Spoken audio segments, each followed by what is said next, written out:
like Celeste mentioned, I'm going to be presenting my findings that I wrote up for my dissertation. Um, I'm in the final stages of that work, and I've learned a ton, and I've been able to apply a lot of my experience. So I'm gonna talk a little bit about myself and my educational journey, and then I'll get to some of the other things that I think will be relevant to your practice and are also very connected to a lot of the things that were discussed yesterday and today after hearing Dr. Campbell speak. And I hope you find some connections. And also, I hope I address an area that I feel like is not often talked about within the practicum experience or within the credentialing experience. And so that was kind of the goal of the focus of my dissertation. And I'm going to share a little bit about that. Um, and so again, this is kind of just the roadmap for the talk. I'm not going to get that into the theoretical frameworks, but there is one theoretical framework and some connection to the literature that I find is really relevant to my findings and themes that I was able to pull out of this study that I think will be beneficial across UC and CSU credentialing programs. So I'm going to talk a little bit about that. All right. So just a little bit about me. I've spent a lot of time at UC Davis. I got my credential and my master's there. I taught in Davis Joint Unified School District, and then my current work that I've been doing for the past 10 years has been at Humboldt State University. And then most recently, as Celeste mentioned, I'm in the Candel program, which I think stands for Capital Area North Doctorate in Educational Leadership. That, I think that's the acronym, but I can't say enough great things about this program. As you can see, there's a picture of me with my cohort here right before the shutdown. And it's really been a eye-opening experience for me as a scholar practitioner. And I just kind of wanted to acknowledge the contributions of all these people who have been in my cohort who either work in the university, CSU, or community college system, and how they've really opened my eyes to equity issues that exist across our public educational systems. There's also people who work and have worked in K-12, and it was just really a great group. So if you're at all interested in joining a doctoral program, I can't say enough good things about that program and all the things that I've learned and the growth that has resulted from that. The other thing that I wanted to just mention or remind us of, since we're in, the second meeting of our second day, is really the goal of this conference was presented to us as just building a professional community of supervisors across teacher education programs, with a priority being placed on actively engaging us in discussion and giving opportunities to share and ask questions. So I'm hoping that the way that I've set up this presentation will allow us to do a little bit of that and also to learn from each other. So whereas I'll be presenting some of the findings from my study, I think I have a lot to learn, and I hope that there's a lot that you can contribute to this topic, which really is the relationship between resident teachers, mentor teachers. Every university calls them something different, but the district sponsor of the teacher candidate, and the relationships that university supervisors have with that mentor.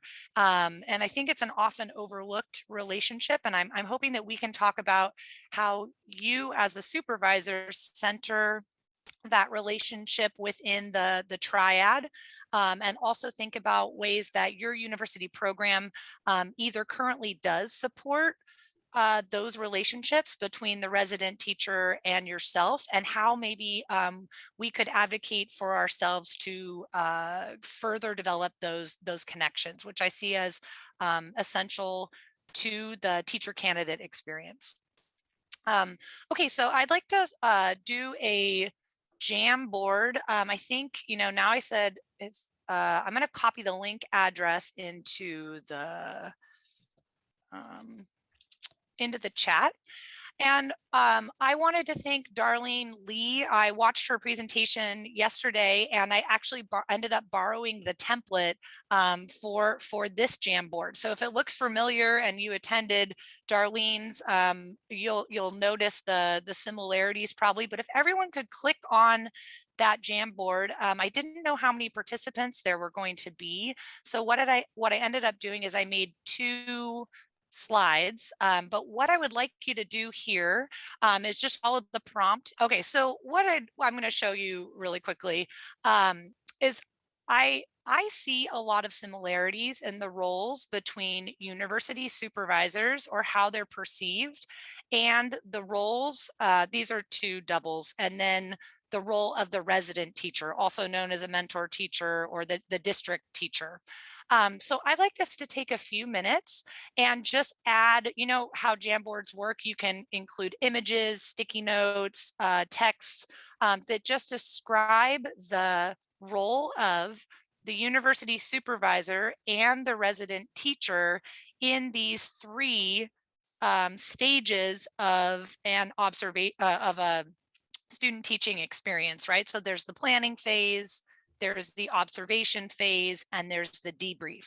So there's no right or wrong answers to this, but just kind of what do you think are some words or images or descriptions that these different dyad members play within the experience that we're describing here, which is the planning phase, the observation phase, and sort of the debrief phase of a clinical observation experience. So let's take a few minutes to do that. You'll see there's a lot of ideas here to take a moment to just take them all in. I like this one person who put this idea that maybe this template should look more like Olympic rings that are kind of interlocked within each other, and sometimes they do get broken because of things like time constraints and the realities of trying to coordinate 3 people together in one room, right? So within my study, that was often something that was shared, is that there's never enough time to really address some of the issues that either the supervisor wants to address or the resident teacher wants to address for various reasons. So I always think of that as, you know, when Dr. Campbell said, be radical with your use of time. I think, you know, part of what I was thinking about that really resonated that with me is I really do think that the role between the university teacher and the resident or cooperating teacher is an essential part of supporting this candidate through their journey, which was kind of the reason why, one of the many reasons why I decided to focus my dissertation on this work. So you'll see also that the roles between supervisor and resident teacher are often similar in the ways that we use to describe them, and different. So I like this one. This one's big, and it kind of stuck out to me together, is this like idea of host. So the resident teacher is the person who is being kind enough to volunteer their time, share their space, and allow both this university and the schools, the candidate, the teacher candidate, to be a part of their experience and to host them as that. So I do think that this word host got used frequently in my research, and this idea that universities and teacher candidates are borrowing space and time from a resident teacher. And so I want to sit with that idea for a while and kind of think about what that means and how that can play out, and it kind of shows up in some of my findings as well. So I'm going to go back to my presentation. Thank you for participating in that.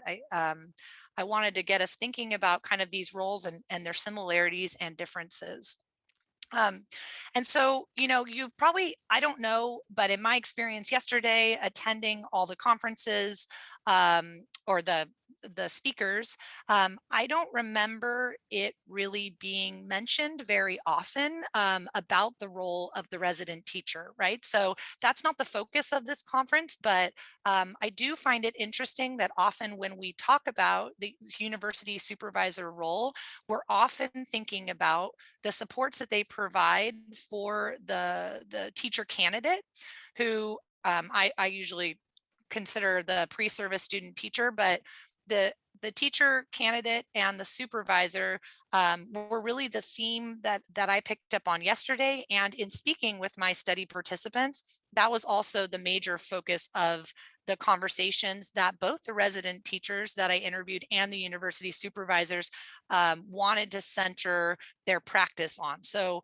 all the questions that I asked about the supports that they provide for each other often got redirected towards the supports that they provide for their student teacher. And I'm not making a value judgment on that whether or not, but it is the primary focus of both the resident teacher and the university supervisors. And most of the studies that I read um, really had to do with the experience of the pre-service teacher and this idea that they're navigating and having difficulty in many cases the complex worlds of the university and the school site. So as supervisors or maybe even former administrators, resident teachers, people who participate in teaching credentialing programs, you probably have noticed that most of the conversations I know that I have in my methods course and my other courses that I teach center around this disconnect. So the university is telling me to teach these progressive teaching practices. They want me to take risks. They want me to fight for equity. They want me to design my curriculum so that I'm pushing, the educational system forward. But that sometimes is supported by the resident teacher and other times it is not. And the norms of the K-12 schools differ and vary widely across the public school system. So the person who's sort of left navigating that is the pre-service teacher, for better or for worse. And the people that support them end up being both the resident teacher and the university supervisor. And many times those two are not communicating with each other or even when they have shared values, they're mostly using the pre-service teacher as sort of the go-between to make those communications with. And so that's kind of what I found in a lot of the literature, and I'll specifically talk about some themes in just a second. These are the theoretical frameworks. It was Dr. Nieves who was talking about, or I think I think it was Darlene that was talking, Lee, who was talking about this idea of theory being sort of a compass or a way to frame the way that you think about it. And I'm not going to talk about all three of them, but I think one that's interesting is this conceptions of teacher knowledge. And I challenge you to think about which one of these fits the way either you or your university frames how teachers learn how to teach. So this theoretical framework is broken into three different ways of thinking about how teachers learn how to teach. One is knowledge for practice, and knowledge for practice makes the assumption that universities have a series of best practices and that they teach student teachers, pre-service teachers how to enact those, and then they get to practice those in the classroom. But the theoretical knowledge, the knowledge that they need to know to become teachers exists at the university level. And then I think I found in my study, I did find that most supervisors and resident teachers, the ones that I spoke to, have a bit of a knowledge in practice frame, which basically means that you learn how to teach by responding to the realities of your K-12 experiences. So the knowledge that you learn at the university level is great, and you learn some of that, but where you really learn how to teach is by practicing it, and you practice that at the school level, and that's really the only way or the best way to learn how to teach.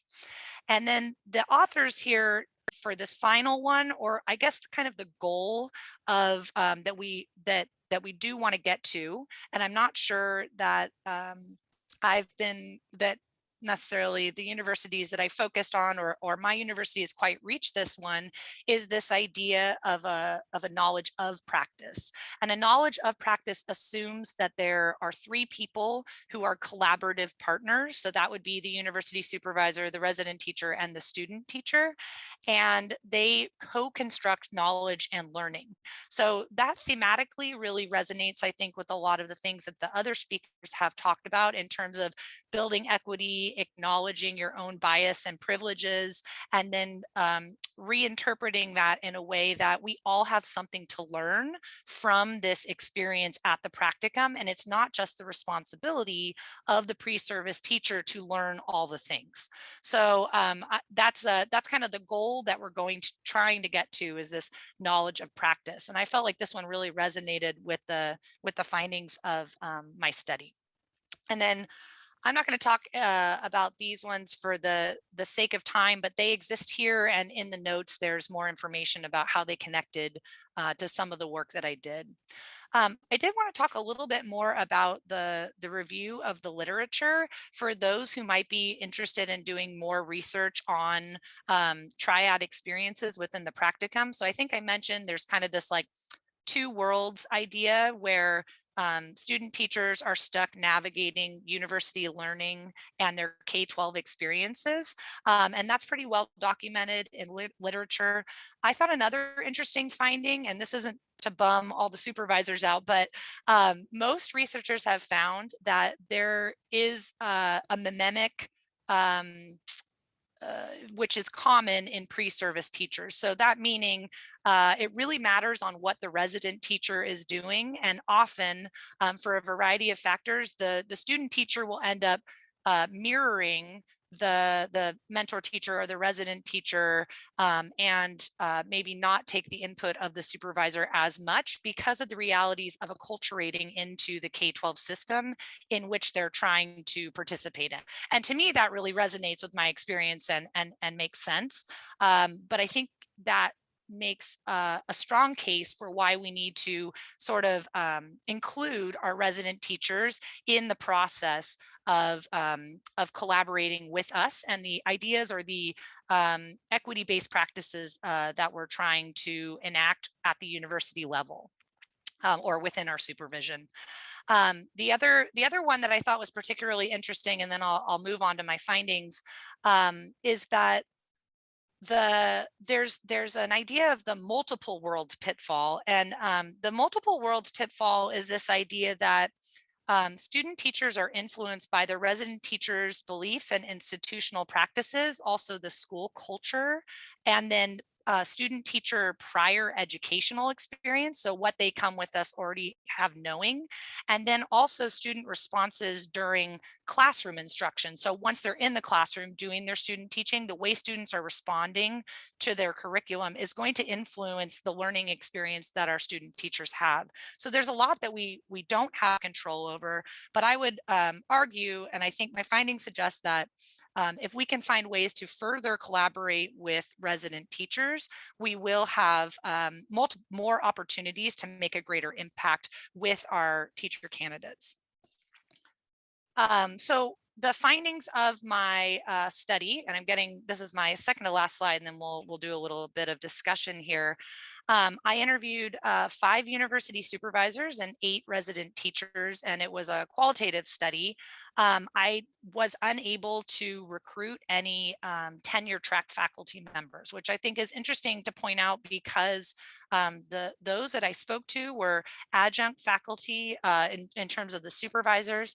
They had a lot of an amazing amount of K-12 teaching experience, and the resident teachers I also spoke to were equally inspiring. So the participants in my study were very dedicated to their practice, and they were really making use of all the resources they had to support these pre-service teachers. Keeping that in mind, though, I definitely saw that theme that I mentioned at the beginning of my talk discussion, was that the one thing that remains constant through all of the participants that I spoke to is there really is a didactic relationship with the pre-service teacher. So by that, I mean the supervisor is communicating with the student teacher and the student teacher is communicating with the resident teacher, but communications between the resident teacher and the supervisor were few and far between for a variety of reasons, but it was really the student teacher who was the center of the input, and they were kind of brokering these relationships, and they were definitely the center of support there.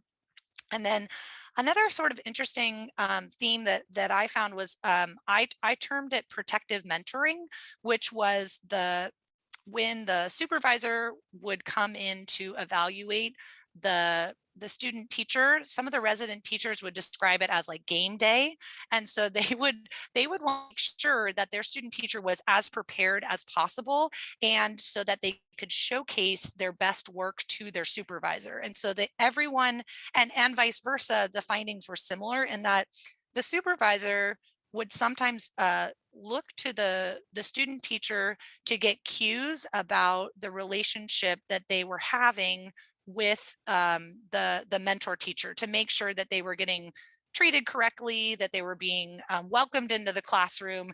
And so there was a bit of protective mentoring on both sides. And that I think that arises from a concern for this didactic relationship with these pre-service teachers. Another one that I found in the study was that there's this kind of assumption of student teacher self-advocacy. So especially related to some of the resident teachers. So this idea that it's their program, it's their homework, it's their credential year, and they're going to get out of it what they put into it. And so ultimately it's their responsibility to communicate what they're comfortable with, what they're not comfortable with, what they need from the experience. And I think that's interesting when you think about the other findings, right? So there's these themes don't necessarily connect to each other, but they are themes that are that all center around the student teaching experience. And then finally, this idea of mentoring in isolation, which is this idea that there are a lot of, I think, missed opportunities for collaboration between the resident teacher and the supervisor. And I think a lot of that results in lack of time, lack of resources. And I really do think it's the university's responsibility to facilitate those sorts of relationships. The one relationship opportunity that was shared by some of my participants was a sort of a thank you breakfast for the resident teachers, in which they invited the resident teachers to come to campus, and they got the student teachers to take over their classrooms so that they could all either be on Zoom during COVID or sit in the same room and talk about common experiences that they have with mentoring and that they have with supervision and working together to try and build relationships over time. So the rest of our time together, I'd like to kind of talk about these in our breakout rooms. So thinking about your own university program and thinking about how the role expectations between resident teacher and university supervisor are communicated to you by your university program, and how these might be similar or different from how you interpret your role as a supervisor. I think one of the things that I shared is there's a wide variety of supervision strategies that are used across both my program and the program that I studied. And I find that very interesting that people kind of find their own way and they find their own path. And that was kind of reconfirmed by the discussions and the talks that I've attended yesterday and today. And then in what ways does your university, or could your university, advocate and support a more collaborative experience between your resident teachers and you as supervisors? And I think that's if you want to, when you're in your breakout rooms, contribute to the Jamboard. It says slide 3, but it's obviously the last board. And then those who were said they couldn't go could use the second Jamboard as well. So I just met with my Humboldt State folks, and we had a great discussion about our program and how we do support our resident teachers and our supervisors, and how we could potentially make some improvements. So my hope is that you did the same as well. We don't have very much time, but I don't know if anybody had follow-up questions or anything that they wanted to address related to the talk. I will hold back and answer or address those now. And if the rest of you need to go on to your next talk, thanks for coming. Yes, Dr. Allison Black. Is it Black something? Yeah, that's it. Thank you. Thank you so much. Yeah, I found this talk really fascinating and useful. Thank you. I was curious about like the term disconnect kept coming up, and I was just sort of thinking about it because this has always come up for us in our practice too. And I don't know, now that I feel like I'm in my 5th year now, and maybe going into my 6th, I'm not sure, I have to do some math, but I'm thinking, you know, is it really a disconnect, or is it a reality that we just need to state up front and address and work through? You know, I don't know. It's something that I've been thinking about as you were talking. And yeah, you know, one of the really, I thought, really poignant things Amy from our HSU group mentioned, she said, you know, in my experience, when I became a teacher, I did go through that disconnect where I was like, okay, I'm learning all this stuff at the university level, but I'm not able to apply it right now for a variety of reasons. I need to find a job. I need to, you know, not drowned, you know, and figure out how to do my job. And she's like, it was then that I returned to my university curriculum, and I thought, how can I apply the things I learned at the university level to my practice? So perhaps a follow-up to this study would be, you know, what if I talk to pre-service teachers, now teachers, who had attended university programs, and asked them about how they apply what their supervisor taught them, or equity-based practices that the university was reinforcing that maybe at the time they didn't feel like they were able to enact because they were a guest in someone else's classroom. They were at a school that maybe wasn't as supportive of that, or something. Maybe they needed to build confidence, or sounds like, yes, resilience, that maybe it took some confidence building in my ability to do the technical aspects of the classroom, like, you know, manage a bunch of kids, or, you know, get positive praise from an administrator and maintain my job, get tenure. So I think you're talking about a similar thing. Great point. Thank you. I am going to interject here. It is now time for us all to give Heather a great big thank you for her presentation today. Heather, we're so grateful that you shared your research and findings with us and led us in this really wonderful discussion that we had a chance to do today. With that, thanks, Heather. Thank you. Appreciate it. Thank you all for coming.